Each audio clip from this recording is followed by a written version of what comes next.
আশিস রায়, তাকে শ্রদ্ধা জ্ঞাপন করছি। মঞ্চে উপবিষ্ট আছেন কৌশিক মল্লিক, শিক্ষক নেতা, আছেন এই অঞ্চলের প্রধান আমাদের সকলের বোন ঝর্ণা ভান্ডারী, আছেন এই অঞ্চলের সভাপতি সুশান্ত ঘোষ, আছেন গন্তার 1 অঞ্চল তৃণমূল কংগ্রেসের সভাপতি সৌমিত্র চট্টোপাধ্যায়, আছেন এক ঝাঁক কর্মাধ্যক্ষ মৃন্ময় থেকে, তসমিনা থেকে, গীতাদি থেকে আরম্ভ করে সকলে আছেন। এই অঞ্চলের পঞ্চায়েতের সদস্যরা প্রতিটি গ্রাম থেকেই 2-4 জন করে কর্মী এসেছেন। একটা সময় যখন আমরা এখানে রাজনীতি করতে আসতাম, কাশিহারা গ্রামই আমাদের একটা সভা ভরিয়ে দিত।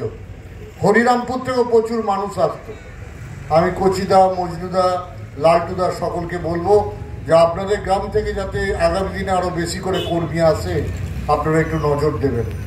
আমি ধন্যবাদ জানাই, কৃতজ্ঞতা জানাই সকল বক্তাকে।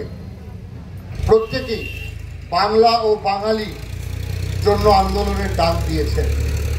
নেত্রী মমতা বন্দ্যোপাধ্যায়, আমাদের সকলের প্রিয় নেতা আবেগ অভিষেক বন্দ্যোপাধ্যায় বারবার একটা কথা বলছেন যে আমরা বাঙালিরা কেন আক্রান্ত হব বিভিন্ন রাজ্যে। আমাদের বাংলায় স্বপন শর্মা আছে, সে আমাদের হিন্দি প্রকোষ্ঠের সভাপতি। আমাদের বাংলায় প্রচুর উড়িষ্যার মানুষ আছেন, প্রচুর বিহারের মানুষ আছেন, প্রচুর গুজরাটি মানুষ আছেন, প্রচুর বাইরের রাজ্যের মানুষ আছেন। আমরা তো কখনো তাদের উপর অত্যাচার করি না, আমরা তো তাদের অন্য ভাষাভাষী বলে অবজ্ঞা করি না, অবহেলা করি না, অত্যাচার করি না। আমরা বরং ভালোবাসি, আত্মীয়তার সম্পর্কে জড়িয়ে নিই। আমাদের এখানে অনেক কোল্ড স্টোরেজ আছে, অনেক রাইস মিল আছে, সেখানে অনেক বিহারের মানুষ এসে কাজ করেন, ইউপির মানুষ এসে কাজ করেন। আমরা তো তাদের কখনো কোনোদিন খারাপ চোখে দেখি না। তাহলে যে রাজ্যগুলোতে আজকে বিজেপি ক্ষমতায় আছে, যে রাজ্যগুলোতে আজকে বিজেপির মুখ্যমন্ত্রী আছে, সেই রাজ্যগুলোতে কেন বাঙালিদের উপর অত্যাচার হবে? কেন বাংলা ভাষায় কথা বললে তাকে বাংলাদেশি তকমা লাগিয়ে ডিটেনশন ক্যাম্পে পাঠানো হবে? আজকে এই প্রশ্ন আমরা করবার জন্য আপনাদের কাছে এসেছি। রাধাকান্তপুর গ্রাম তথা গোপগন্তার 2 অঞ্চলে যারা বিজেপির নেতৃত্ব দেন, যারা বিজেপি করেন, তাদের কাছে আমি প্রশ্ন করতে চাই, আপনারা হিসেব করে দেখুন, আপনারা একটু ভেবে দেখুন, যে বিজেপি পশ্চিমবাংলায় বাঙালির কাছে ভোট চাইছে, সেই বিজেপি বিহারেতে, উড়িষ্যাতে, আসামেতে, উত্তরপ্রদেশে বিভিন্ন জায়গায় আমরা বাঙালি বলে, আমরা বাংলা ভাষায় কথা বলি বলে আমাদের উপর অত্যাচার করছে। তাহলে অন্য রাজ্যে বিজেপির মুখ্যমন্ত্রী বাঙালির উপর অত্যাচার করবে আর পশ্চিম বাংলায় এসে বাংলার প্রতি দরদ দেখাবে, এটা কখনো বন্ধু মেনে নেওয়া যায় না। আজকে পশ্চিম বাংলায় 100 দিনের কাজ বন্ধ। পশ্চিম বাংলায় আপনাদের নেতা শুভেন্দু অধিকারী বলছে সে নাকি হিন্দুর বাচ্চা। তা আমি ধরে নিচ্ছি পশ্চিম বাংলায় 100 জন মানুষের মধ্যে 70 জন মানুষ, অর্থাৎ 70% মানুষ হিন্দুর বাচ্চা আছে। আর হিন্দুর বাচ্চার নেতা আপনি হতে চাইছেন, তাহলে হিন্দুর বাচ্চারা 100 দিনের কাজ থেকে কেন বঞ্চিত হচ্ছে, এর উত্তরটা শুভেন্দু অধিকারী তোমাকেই দিতে হবে। আজকে পশ্চিম বাংলায় পিএইচির পানীয় জলের টাকা বন্ধ করে দেওয়া হয়েছে। পিএইচির পানীয় জলের টাকা কেন্দ্র সরকার দিতে চাইছে না। কেন? দিকে দিকে পিএইচির পানীয় জলের কাজ হচ্ছে, পাইপ লাইন বসানো হচ্ছে, চেম্বার তৈরি হচ্ছে। যখন দেখছে গোটা পশ্চিমবাংলায় মমতা বন্দ্যোপাধ্যায় সুন্দর করে পানীয় জল বাড়িতে বাড়িতে, গ্রামে গ্রামে পৌঁছে দেওয়ার ব্যবস্থা করেছে, ঠিক তখনই বলছে পিএইচির পানীয় জল কেন্দ্র সরকার দেবে না। কেন? এই প্রশ্নের উত্তর দিতে হবে। আপনি হিন্দুদের নিয়ে রাজনীতি করতে চাইছেন, আপনাদের নেতা নিজেকে হিন্দুর বাচ্চা বলছেন, অথচ হিন্দুদের আপনি পানীয় জলের ব্যবস্থা করছেন না। আপনি হিন্দুদের 100 দিনের কাজের টাকা আটকে দিচ্ছেন, আপনি হিন্দুদের সমস্ত মানুষকে বঞ্চিত করছেন, অবহেলিত করছেন। এর উত্তর আপনাদের দিতে হবে। তাই বন্ধু আপনাদেরকে বলতে চাই, আজকে রাধাকান্তপুর বাজারে বিভিন্ন এলাকার মানুষ এসে সব জায়গাতে একটা জিনিসই আমাদের আজকে উত্তর খুঁজতে হবে, যে প্রথম প্রশ্ন এটা যে আমি, হতে পারে কেউ ব্রাহ্মণ, হতে পারে কেউ কায়স্থ, হতে পারে কেউ রায়, কেউ আদিবাসী, হতে পারে কেউ বিজেপি, হতে পারে কেউ কংগ্রেস, হতে পারে কেউ সিপিএম, হতে পারে কেউ তৃণমূল কংগ্রেস, কিন্তু সর্বতভাবে আগে মনে রাখতে হবে আপনি আদিবাসী হন, মুসলিমই হন, ব্রাহ্মণই হন, বিজেপি হন, কংগ্রেসি হন, তৃণমূলই হন, আপনি প্রথম হচ্ছেন বাঙালি। আগে বাংলাকে রক্ষা করবার জন্য, বাঙালিকে সম্মান দেবার জন্য আপনি কি ব্যবস্থা নিলেন, এর উত্তর আপনাকে দিতে হবে। বন্ধুগণ, আজকে মমতা বন্দ্যোপাধ্যায় কথা দিয়ে কথা রাখছেন। মমতা বন্দ্যোপাধ্যায় প্রতিটা বাড়িতে বাড়িতে সবুজ সাথীর সাইকেল, কন্যাশ্রী, রূপশ্রী পাঠিয়ে দিয়েছেন। মমতা বন্দ্যোপাধ্যায় প্রতিটা বাড়িতে বাড়িতে স্বাস্থ্য সাথীর কার্ড পাঠিয়ে দিয়েছেন। মমতা বন্দ্যোপাধ্যায় দুয়ারে রেশনের ব্যবস্থা করেছেন। মমতা বন্দ্যোপাধ্যায় আপনার গ্রামে গ্রামে ঢালাই রাস্তা, পানীয় জল, লাইটের ব্যবস্থা করেছেন। মমতা বন্দ্যোপাধ্যায় আপনাকে নিয়ে স্বপ্ন দেখছেন যে আমি গ্রাম বাংলাগুলোকে নতুন করে সাজিয়ে দেবো, নতুন করে আমরা তৈরি করে দেব। সেই মমতা বন্দ্যোপাধ্যায়কে আপনি অবহেলা করেন কি করে? যে মমতা বন্দ্যোপাধ্যায় গরিব পাড়ায় পাড়ায় গরিব মানুষকে জয় বাংলার পেনশন দিয়েছে, বাড়ির বৃদ্ধ মা তাকেও 1000 টাকার পেনশন, বাড়ির বৃদ্ধ বাবা তাকেও 1000 টাকার পেনশন দিয়েছেন, প্রতিটা বাড়িতে বাড়িতে স্বাস্থ্য সাথীর কার্ড দিয়েছেন, দুয়ারে রেশনের মাধ্যমে খাবার ব্যবস্থা করেছেন। আজকে সেই মমতা বন্দ্যোপাধ্যায়কে আপনি ছেড়ে যাবেন কি করে? আজকে প্রশ্নের উত্তর দিতে হবে না? আজকে বাংলার আবাস যোজনার মাধ্যমে, বাংলার বাড়ির মাধ্যমে মমতা বন্দ্যোপাধ্যায় বাংলার মানুষকে ঘর দিচ্ছেন, কিন্তু এই ঘরের টাকা তো আবাস যোজনার টাকা, এ টাকা তো কেন্দ্র সরকারের দেওয়ার কথা ছিল। তাহলে তুমি ভারতবর্ষের কেন্দ্র সরকারের প্রধানমন্ত্রী হয়ে বারবার পশ্চিমবাংলায় আসবে, বারবার এখানে এসে জয় শ্রীরাম বলবে, ভোটের জন্য জয় দুর্গা, জয় মা কালী বলবে, আর হিন্দু মানুষগুলোর মাথার ছাদের ব্যবস্থা করবে না, হিন্দু মানুষগুলোর পানীয় জলের ব্যবস্থা করবে না, হিন্দু মানুষগুলোর 100 দিনের কাজের ব্যবস্থা করবে না। এটা কখনো হতে পারে না। তাই আপনাদের ভাবতে হবে, যে মানুষটা আপনাকে সর্বদা 365 দিন শীত গ্রীষ্ম ভরসা আপনাকে ভরসা জুগিয়ে যাচ্ছে, সেই মমতা বন্দ্যোপাধ্যায়, যে মমতা বন্দ্যোপাধ্যায় কেন্দ্র সরকারের অবহেলা সত্ত্বেও, বঞ্চনা সত্ত্বেও আপনাকে 100 দিনের কাজের টাকা মিটিয়ে দিয়েছে, যে মমতা বন্দ্যোপাধ্যায় কেন্দ্র সরকারের বঞ্চনা সত্ত্বেও আবাস যোজনার টাকা না পেলেও বাংলার বাড়ি করে গ্রামে গ্রামে বাড়ির ব্যবস্থা করে দিয়েছে, যে মমতা বন্দ্যোপাধ্যায় পিএইচির পানীয় জলের টাকা না পেলেও গ্রামে গ্রামে পানীয় জলের সরবরাহ অব্যাহত রেখেছে, সেই মমতা বন্দ্যোপাধ্যায়, যিনি শীত গ্রীষ্ম বর্ষা আপনার ভরসা, সেই মমতা বন্দ্যোপাধ্যায়কে আপনি ভুলবেন কি করে? আর উল্টো দিকে নরেন্দ্র মোদী কখনো নিজেকে চৌকিদার বলে, কখনো নিজেকে চাওয়ালা বলে, কখনো ভেগ করে সাধু সাজে। অথচ নরেন্দ্র মোদীর কতটা শিক্ষা, নরেন্দ্র মোদীর পরিবার সম্পর্কে কথা বলতে গেলে সুপ্রিম কোর্টে অবজেকশন চলে আসে। আজকে প্রশ্ন করতে চায় বাংলার মানুষ, প্রশ্ন করতে চায় গোপগন্তার 2 অঞ্চলের বাসিন্দারা, প্রশ্ন করতে চায় রাধাকান্তপুরের মানুষ, যে এতদিন ধরে নরেন্দ্র মোদী প্রধানমন্ত্রী আছেন, আজকে আপনার কেন্দ্র সরকারের কোন প্রকল্পের মাধ্যমে আজকে রাধাকান্তপুর, আছে কাশিরামপুর, আছে কাশিহারা, আজকে যে কোনো গ্রামেতে যান না কেন সেখানে উন্নয়ন পেয়েছেন?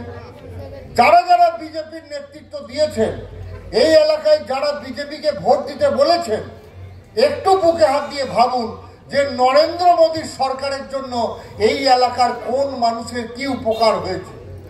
আর মমতা বন্দ্যোপাধ্যায়, আপনি চোখের দিকে তাকালেই বুঝতে পারবেন একটা মানুষের, যে মানুষগুলো কেউ কন্যাশ্রী পেয়েছে, কেউ জয় বাংলার পেনশন পেয়েছে, কেউ স্বাস্থ্য সাথীর কার্ড পেয়েছে, কেউ দুয়ারে রেশন পেয়েছে, কেউ বাংলার বাড়ি পেয়েছে, প্রত্যেকে কিছু না কিছু পেয়েছে। কিন্তু নরেন্দ্র মোদী তুমি কি দিলে? শুভেন্দু বাবু তুমি কি দিলে? আজকে বিজেপির নেতারা প্রশ্ন করবে না যে তারা এখানে নেতৃত্ব দিল, ফ্ল্যাগ লাগালো, বিজেপিকে ভোট দিতে বললো, তারা মানুষকে কি দিল? তাই এলাকার মানুষের কাছে আমাদের আবেদন, আসুন আমরা বাঙালিরা, গোটা বিশ্বের বাঙালিরা আমরা ঐক্যবদ্ধ হব। আমরা বাঙালিরা একতাবদ্ধ ভাবে থাকবো। আমরা বাংলার উন্নয়ন চাই, আমরা এলাকার মানুষের সকলকে নিয়ে উন্নয়ন চাই, শান্তি শৃঙ্খলার মধ্য দিয়ে থাকতে চাই। আমরা লড়াই চাই না, আমরা চাই শান্তি শৃঙ্খলা। আমরা চাই সকলে মিলে আসুন আমরা একসঙ্গে গোপগন্তার 2 গ্রাম পঞ্চায়েতকে উন্নয়নের শিখরে নিয়ে যাই।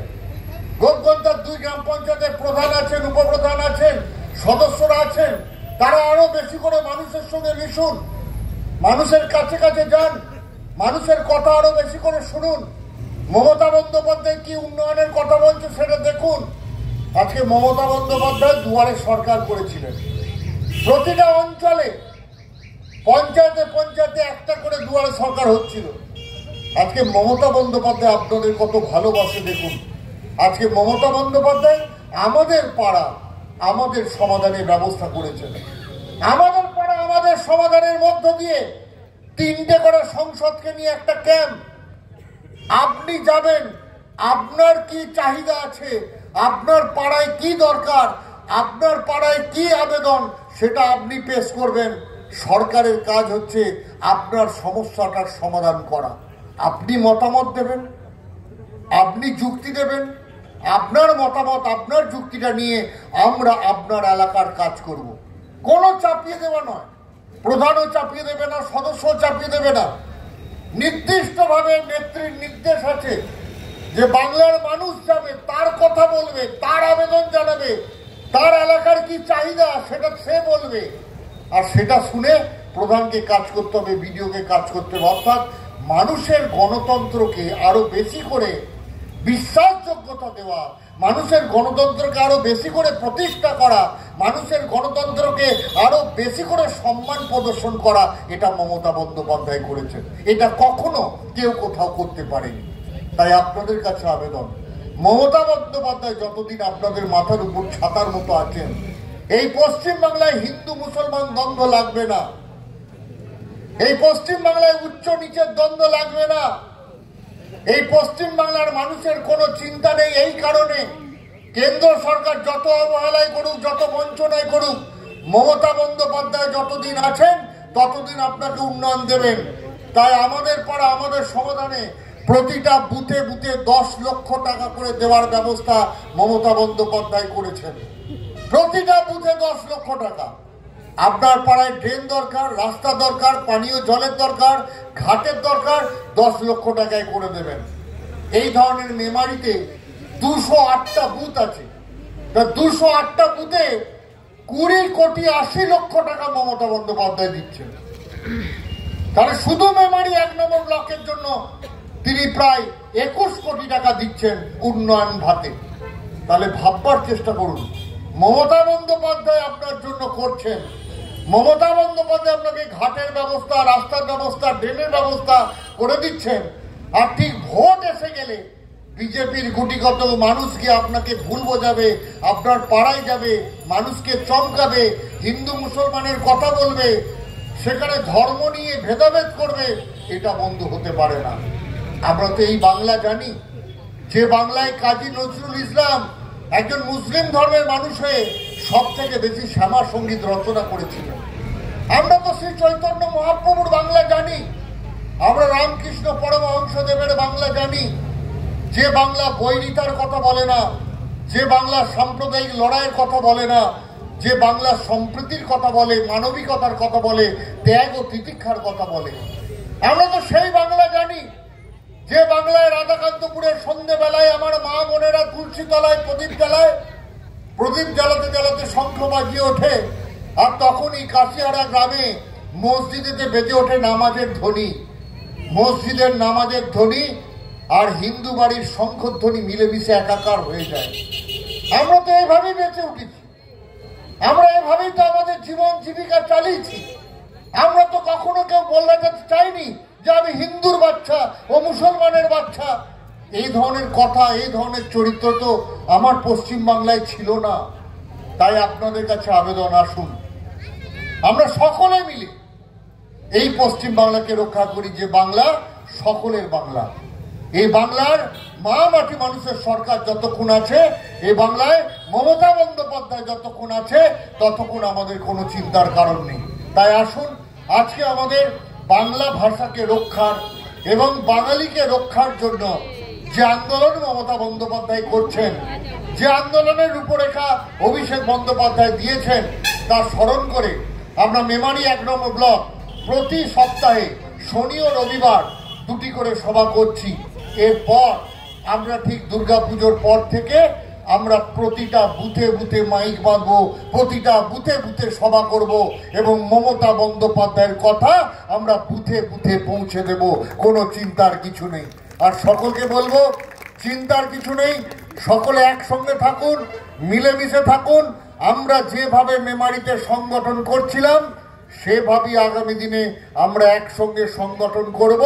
26-এর প্রস্তুতি নেব এবং আগামী দিনে মেমারি 1 নম্বর ব্লকে 21 সালে 12,000 লিড ছিল, আমরা 24 সালে 12,000কে 22,000 করেছি।